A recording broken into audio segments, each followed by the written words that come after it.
marketing people. This is not what's happening. Isaiah 62:11 says, God is causing righteousness and praise to spring forth through all the earth.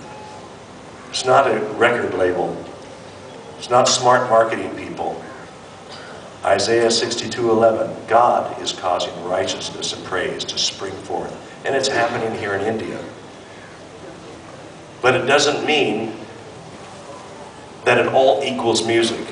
When he says, I want you to be a people of praise, it doesn't automatically translate into songs.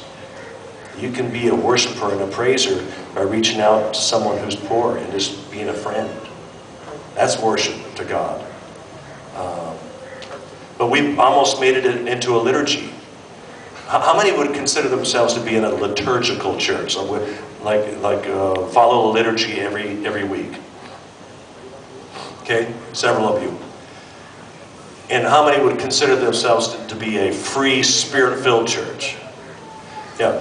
Well, you're also probably in a liturgy. I bet I could ask any one of you to give me an order of service that you think how your service will go next week. I bet every one of you would say, well, it'll start with about 3 fast songs. We'll have a transition song. The pastor will get up and greet the people. And then we'll have the offering. And then we're going to have a special number. And then we're going to have the preaching. And then we're going to have the altar call. Right? That's pretty much it, right? And we've been trapped into a liturgy. The Bible says to enter his gates with a fast song. Psalm 100, verse 4, right? Enter his gates with a... Oh, enter his gates with thanksgiving.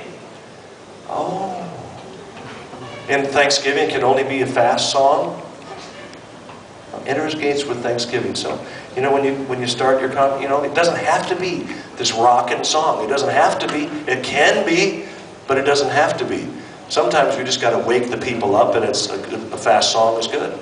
But the minute I look at a congregation and I see them assuming that they know what's going to be next, I'm just a rebel enough to change it all up.